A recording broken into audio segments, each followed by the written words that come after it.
Mereka adalah contoh utama pejuang yang gigih serta perkasa, tak segan membantu yang miskin papa, namun tetap tawadhu di depannya, lebih-lebih di hadapan ulama, bagai cahaya kepada tuannya.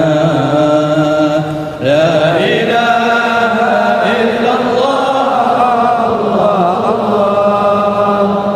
la ilaha illallah, la ilaha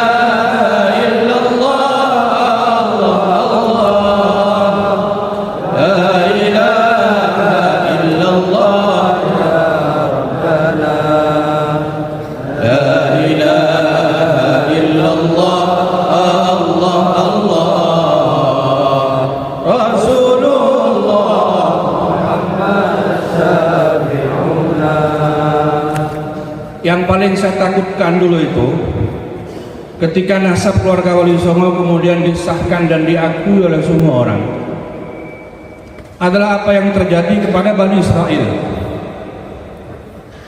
Mereka menjadikan nasab nomor satu, ilmu nomor sekian, sehingga ketika mereka merasa nasab itu nomor satu, mereka tidak akan menghormati ulama lebih daripada sesama nasabnya.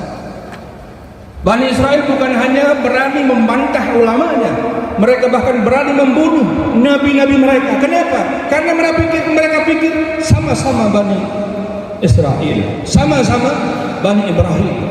Yang saya khawatirkan ketika keluarga Wali Songo merasa dengan nasab itu adalah nasab nomor satu, yang saya khawatirkan kemudian yang bodoh tidak menghormati ulama hanya karena merasa sepupu, hanya karena merasa sepupu dua kali. Dan ini terjadi.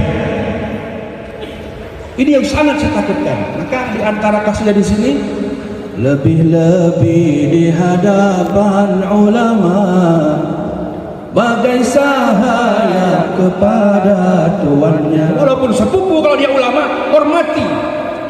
Apalagi guru, jangan anggap karena sepupu kemudian biasa-biasa saja. Ini yang saya khawatirkan. Maka kembali kita harus pegang teguh apa yang diajarkan leluhur, ilmu nomor satu, nasab nomor sekian. Bahkan tidak tahu nasabnya tidak apa-apa ketimbang tahu nasab tapi menjadi sombong. La ilaha illallah, Allah Allah, la ilaha illallah,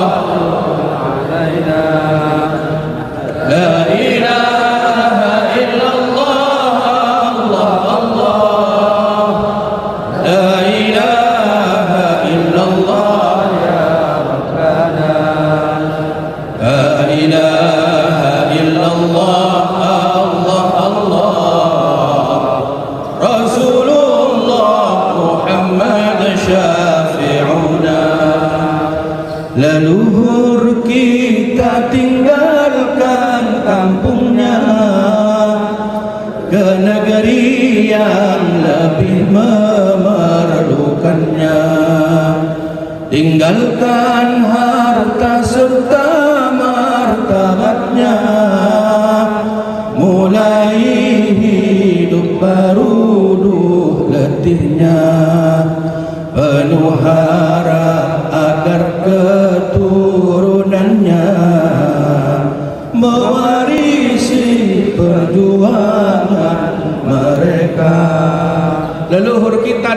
dengan Nusantara ini bukan karena tidak laku di negerinya, bukan karena susah nyari makan di negerinya, bukan cari makan di negeri ini. Mereka sudah punya kehormatan, kemuliaan di negeri mereka. Tinggalkan semua itu demi umat yang lebih memerlukan di Nusantara ini. Mereka berharap apa yang mereka perjuangkan kemudian diwarisi oleh keturunan mereka, oleh kita. Bukan hanya darah saja yang menetes dalam tubuh kita, tapi semua juang mereka juga harus ada dalam tubuh kita, dalam jiwa kita. La ilaha illallah, Allah, Allah. La ilaha illallah, juddu alaina. La ilaha illallah, Allah, Allah. La ilaha illallah, ya Rabbana. La ilaha illallah,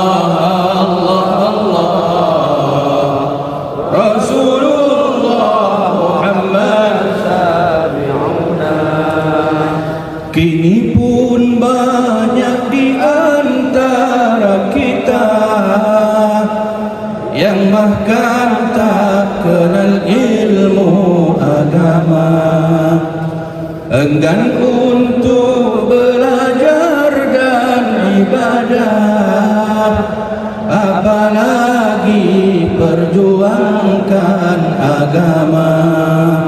Marilah kita bangkit dan berbenah, wujudkan cita-cita mereka. Ketika dulu mula-mula saya menghimpun nasab-nasab keluarga Wali Songo, justru yang menyimpan rapi nasab itu orang-orang yang tidak bisa baca Quran, orang-orang yang tidak bisa baca kitab, orang-orang yang jauh dari pesantren. Justru kiai-kiai malah nyembunyiin.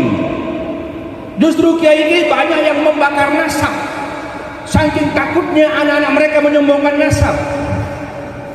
Ini fakta bahwa orang-orang yang punya darah Wali Songo, bahkan menyimpan nasab, catatan nasab Wali Songo, banyak yang bahkan tidak kenal agama. Maka dengan adanya naat ini, berhimpun keluarga Wali Songo, selain tujuannya silaturahim adalah mari kita berbenah bersama. Yang tidak mengaji, yang belum bisa baca Quran, yang belum mengerti agama, santuni mereka dengan ilmu. Menyantuni mereka dengan ilmu jauh lebih utama daripada menyantuni mereka dengan uang. Ini adalah yang mesti menjadi tujuan utama berhimpunnya keluarga Wali Songo. Maka semoga dengan berdirinya Naat hingga hari ini sudah genap 5 tahun, Allah berikan keberkahan. Tentu manusia itu tempat salah, mungkin ada banyak kesalahan di sini di situ. Insya Allah dengan bersama-sama kita akan berbenah sehingga ke depan akan semakin lebih baik, sehingga insya Allah di bawah Naat keluarga Wali Songo bukan hanya sekedar solid sebagai keluarga yang saling silaturahim, tapi juga solid untuk melahirkan para pejuang mewarisi semangat juang Wali Songo. Sedikit lagi ceritanya begini, ada satu cerita yang saya nggak pernah cerita, tapi di buku terakhir saya ceritakan ini. Pada sekitar tahun 2004 saya bertemu dengan seorang ulama dari Yordan. Beliau itu aslinya dari Palestina, namanya Syekh Sabir bin Muqbil Ar-Rifai. Beliau termasuk waktu itu menunjukkan kartu nama ke saya. Beliau termasuk salah satu pengurus daripada Naqabat Al-Bek di Yordan. Beliau itu bilang begini ke saya waktu itu, setelah kita ngobrol kami diskusi soal nasab Ahlul Bait. Kata beliau, kebangkitan dakwah di dunia ini tidak akan maksimal kecuali ketika semua keturunan Nabi atau mayoritas keturunan Nabi berada di barisan depan para pendakwah. Sehingga ini yang kemudian sering juga menjadi penyemangat saya ketika itu mengumpulkan keluarga Wali Songo. Tujuan saya agar supaya keluarga Wali Songo punya kontribusi yang cukup besar, khususnya di Nusantara, di dalam dunia dakwah. Maka sekali lagi, jangan sekali-kali menomorsatukan nasab. Bersyukurlah apabila nasab kalian bersambung pada Wali Songo, tapi itu justru adalah tanggung jawab besar bahwa kalian yang paling berkewajiban untuk melanjutkan perjuangan Wali Songo. Demikian, kurang lebihnya mohon maaf.